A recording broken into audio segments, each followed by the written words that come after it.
Welcome to the space where reflection meets accountability, where real conversations challenge the way we think, speak, and show up in the world. This is a place for growth, mentally, spiritually, and emotionally. So take a breath, slow down for a moment, and let's get into today's reflection. Welcome back to the podcast. I'm your host, Rosie, and thanks for joining me on Elevating Glow.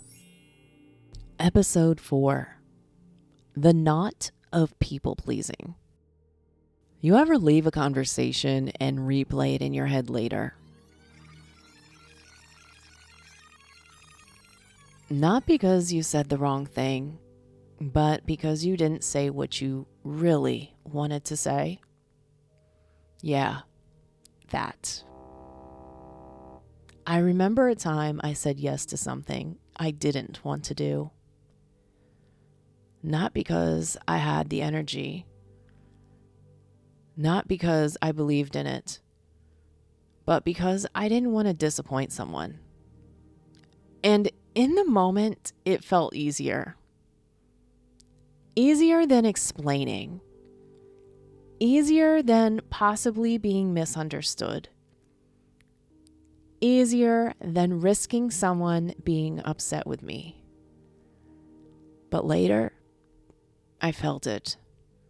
That quiet frustration, that subtle resentment, that feeling like, man, I abandoned myself again.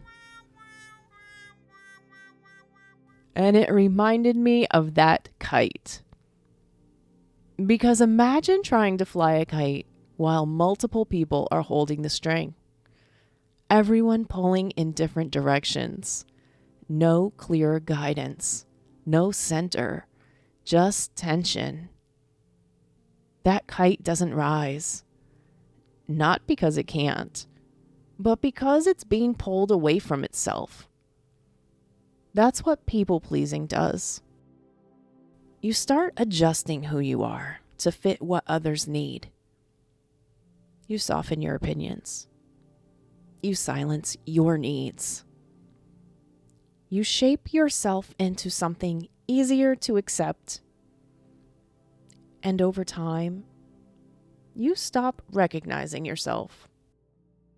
Here's the part that's hard to admit.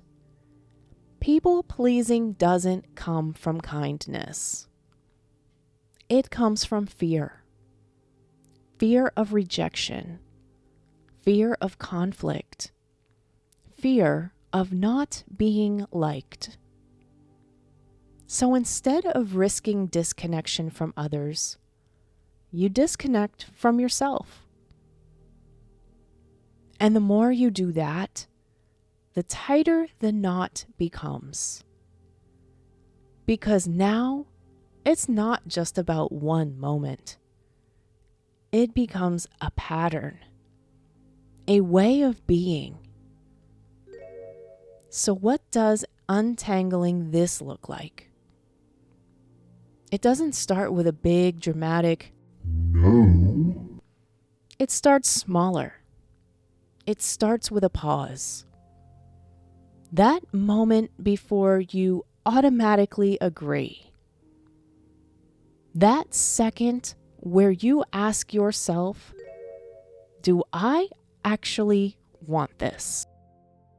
And maybe at first, you don't even say no out loud. Maybe you just say, let me think about it. That's it. But that moment, that's where the knot starts to loosen. Because you're choosing awareness over autopilot. You're choosing yourself, even if it feels uncomfortable. And it will feel uncomfortable because you're breaking a pattern that once kept you safe. But here's the truth. The right people don't need you to shrink. They don't need you to overextend. They don't need you to disappear. So if you've been feeling drained, if you've been feeling like you're showing up for everyone but yourself, ask yourself, where am I saying yes when I mean no? Because you don't have to lose yourself to be accepted. And the moment you stop pulling yourself in every direction is the moment you finally start to rise. Thanks for listening. Until next time, stay aware, stay grounded, and keep growing. Elevate and glow.